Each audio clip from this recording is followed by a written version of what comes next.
kun uummata Oromoo biraa kan maddiidha yoo akka yaadutti akkasiidha yaada. Dubartiin kaleessa Tookiyoo irraa gara Ameerikaa buufata xiyyaara Jeef Keenediitti balalii gootee paaspoortii biyya kaartaa addunyaa kamuu keessattiin galmoofni qabattee argamte. Uummanni Oromoo kana booda waa'ee keessoo isaatti waa'ee ormaa miidhamu waa'ee akkasina godhuu laata namni miidhamaa laata jedhu keessaa already graduate godhee beeru. Abiyyi bu'uun qabu. Anta kaasin durallee abiyyi ankoorraa ka'uu qaba. Abiyyi indee taa'uu qaba. Lazaa laalamti nuru. Shaneen aduu tuurame harka baasa. Aduu qaba. Shaneen. Akkam jirtu kabajamtoota hordoftoota kiyyaa viidiyoo biraatiin walitti deebinee jirra. Viidiyoon guyyaa har'aa viidiyoowwan torban kana sooshaal miidiyaa hawaasaa irratti haasaa guddaadhaan viidiyoo torban kana ilaalcha namoota hedduu harkisi qabadhee dhufee jira. Haga xumuraatitti nu wajjin tura. Namoonni yeroo jalqabaaf gara chaanaalii kanaatitti dhuftan yookiin namoonni maatii chaanaalii kanaa hin taane sabiskiraayib godhuudhaan maatii chaanaalii kanaa ta'a. Hundi keessanuu laayikii godhaa. Viidiyoo hedduu hojjedhee jira. Viidiyoon kiyya namoota hedduu bira gahaa hin jiru. Laayikiin keessan na barbaachisa. Laayikii godhaa, sheer godhaa. Viidiyoo guyyaa har'aa gaafiidhaan jalqabna gara gaafiititti. Dimookiraasii jechuun maal jechuudha? Dimookiraasii jechuun jecha afaan Giriikiirraa dhufe yoo ta'u, uummanni kan ofiin bulchu yookaan bulchiinsi kan uummataati jechuudha. Uummati waan gochuuf qabu tokko ofuma isaatii murteeffatee mootummaan immoo kan uummati murteeffate sana uummata sanaaf kan godhu jechuudha. Kun uummata Oromoo biraa kan maddiidha yoo akka yaadutti akkasiidha yaada. Faamilii isin immoo yaada keessan koomentiidhaan nu barreessaa. Dimookiraasii jechuun maal jechuudha jedha deebii gaafii kana namni hundinuu deebisuu qaba jedhee yaada. Maaliif gaafii salphaa waan ta'eef deebii isaa koomentii jalatti na barreessaa. Dubartiin kaleessa Tookiyoo irraa gara Ameerikaa buufata xiyyaara Jeef Keenediitti balalii gootee paaspoortii biyya kaartaa addunyaa kamuu keessattiin galmoofni qabattee argamtee turte. Miidiyaaleen idila addunyaa hedduun rifaatu guddaadhaan dhimma kana addunyaa waliin gahaa jiru. Maqaan biyya paaspoortii irra jirus Tureenizaa kan jedhamu yoo ta'u, biyya akkas jedhamtu ardiilee torban keessas ta'ee kaartaa biyya kamuu keessatti hin argamtu. Kan isheen gara Ameerikaa balalii gootee Tookiyoo yookiin Jaapaanii irraa ture. Paaspoortiin ishee kwaalitii isaa akkaataan itti hojjetame seera qabeessummaan isaa chaappaan isaa paaspoortota addunyaa irra jiran caalaa orjinaalaa fi istaandaardii isaa eeggatee kan hojjetamedha. Garuu maqaan biyya irraa dhufte googilii irratti sarchii yommuu godhamu biyyaa miti bakki akkas jedhamu hin argamne. Dubartii biyya addunyaa keessa hin jirre keessaa Ameerikaa dhufte jedha. Viidiyoon kun waa'een isii kun jechuudha namoota hedduu ajaa'ibsiise sooshaal miidiyaa hawaasaa kana gubbatti jechuudha. Haasaa guddaa ta'e namoota hedduu ajaa'ibsiisee jira. Torban kana mee haga xumuraatitti haa dhageeffannu. Dubartiin tun Ameerikaa ga'uu ishee erga gaafattee mirkaneeffattee boodas naasuudhaan callisuu ishee eegalte.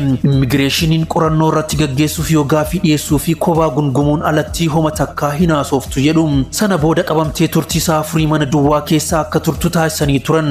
Garuu afur booda yoo deebi'anii ilaalan bakka isheen buutee dhaban. Kunis dabalataan addunyaa waan biraa keessa galchee jira. Ameerikaan nama dubartii tana argeef maallaqa hedduu akka kafaltus dubbattee jirti. Maaltu maal ta'aa jira nama jechisiisa. Yaadonni hedduun yaaddamaa jira. Namoonni hedduun nutu addunyaa biraa keessaa bannee jirra moo silaa akkam jechuun yaaddaa jiru. Isaan gariin ammoo jarri global maappii qopheessan daataa yeroo sassaaban dagachuu hin oolan jechaa jiru. Isaan gariin ammas addunyaan biraa namootaa fi naannoo mataa ofii uumuu eegaltee jirti ta'a jechuun dubbataa jiru. Namoonni gariinis AI yookaan artificial intelligence dha jechuun shakkaa jiru. Torban kana waa'een dubartii tanaa sooshaal miidiyaa hawaasaa garaagaraa irratti ilaalcha namoota hedduu harkisee jira. Miidiyaaleen hedduu jechuudha akka addunyaatitti waa'ee dubartii tanaa dubbataa turanii jiru. Waa'ee viidiyoo kanaa jechuudha namoota hedduu ajaa'ibsiisee jira. Maaliif yoo jettanii dubartiin tuni dubartii biyya addunyaa keessa hin jirre irraa gara Ameerikaa dhufte jechuun namoota hedduu rifachiisee namoonni hedduus haasaa guddaa godhanii jiru.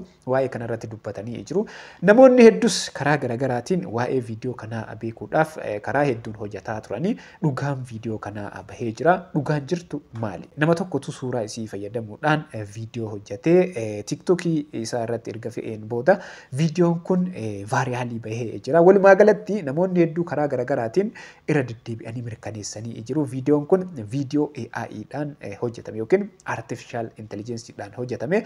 Sadarkaa AI'n yookiin artificial intelligence'n irra gaheerus hubachuu dandeenya. Walumaa galatti oduun kun oduu sobaati viidiyoo AI'dhaan hojjetame ta'uu isaa mirkanaa'ee jira. Newark Airportiin Ameerikaas waa'ee kana irratti ibsa kennee jira. Maaliif viidiyoon kun kan hojjetame airportii san keessatti akka ta'etti jechuudha. Isaan wal qabsiisee waan hojjetee jiruuf airportiin kunis ibsa irratti kennee jira. Achi keessatti wanti akkana akka hin taanee fi walumaa galatti viidiyoo sobaa oduu sobaa ta'uu isaa mirkaneessee jira. Mootummaan amma ijaaramne mootummaa Oromooti.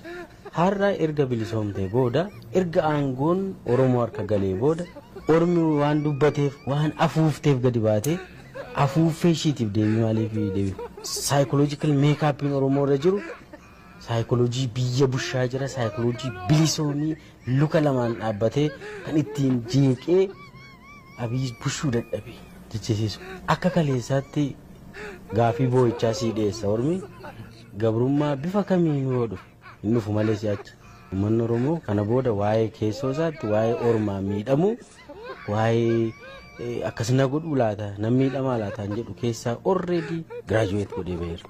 Kamtu dura ijaaramaa taanee maaltu ta'a malee dubbiin hundi rakkoon tokko xabbareetu nafiin hin furamne. Eeyyootu fura durka jira kaa hundu. Eenyuun gaafan Oromiyaan Finfinneen Itoophiyaan harka Oromoo jirti. Eeyyootu eenyuun gaafata gaafiin barbaachisu ofii ijaarrataa jirra. Asirratti wanti an dubbachuu barbaadu waa'ee nama dhuunfaa dubbachuu osoo hin ta'in waa'ee kanaan wal qabsiisee namoonni kenneen jechuudha. Namoonni tokko tokko yeroo aangoo irra jiranii fi yeroo aangoo irraa ka'anii garaagarummaa guddaa qabu. Nama biraati jechuu dandeenya. Wanti nu beekuu qabnu yeroo aangoo irra jirrus ummataaf hojjechuu qabna. Yeroo aangoo irraa kaanes ummataaf hojjechuu qabna. Kana irraa maal hubadhe isinitti fakkaata? Yeroo aangoo irra jiran nama biraati bu'aa isaaniitiif waan barbaadan haasa'u. Yeroo aangoo irraa ka'an ammoo nama biraati ta'anii gara ummataa dhiyaatu. Kun sirrii miti. Ummataaf hojjechuu barbaachisaa. Kun ammoo namoota hunda osoo hin ta'in namoota tokko tokko. አብይ ሲጀመር አብይ ኢትዮጵያዊ ዜጋ አይደለም። ኢትዮጵያዊ ዜጋ አይደለም። ምን አገባው እሱ ስለ ኢትዮጵያውያን?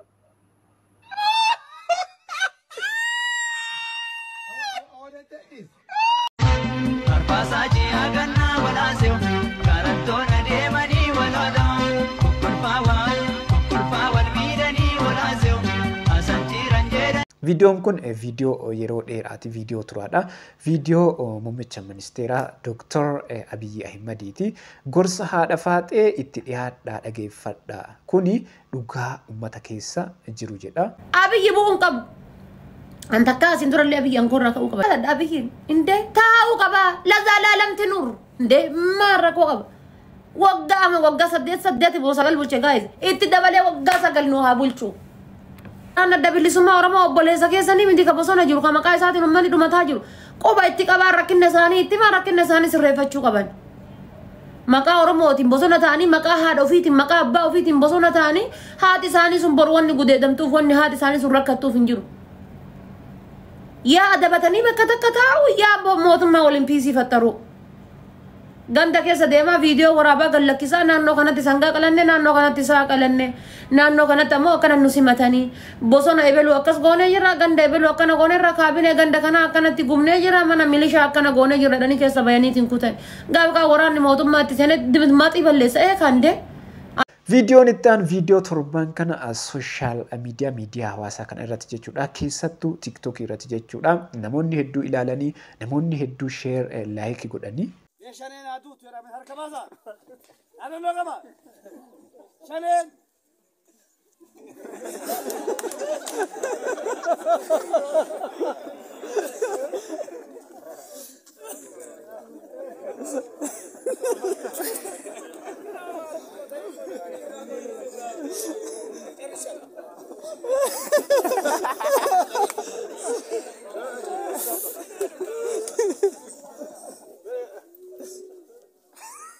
Viidiyoon kun TikTok irratti jechuudha. Torban kana namoota hedduun ilaalamee jira, laayikii godhamee jira, sheer godhamee jira. Akkasumas namoonni tokko tokkos karaa garaagaraatiin yookiin yaada irratti kennanii jiru, koomentii barreessanii jiru. Isaan keessaa muraasa isiniif dubbisa. Mee namni akka koo kolfa duute laayikii godhe. Abboo uummata eessaati? Uummanni kun uummata barate jechuun kana jedha.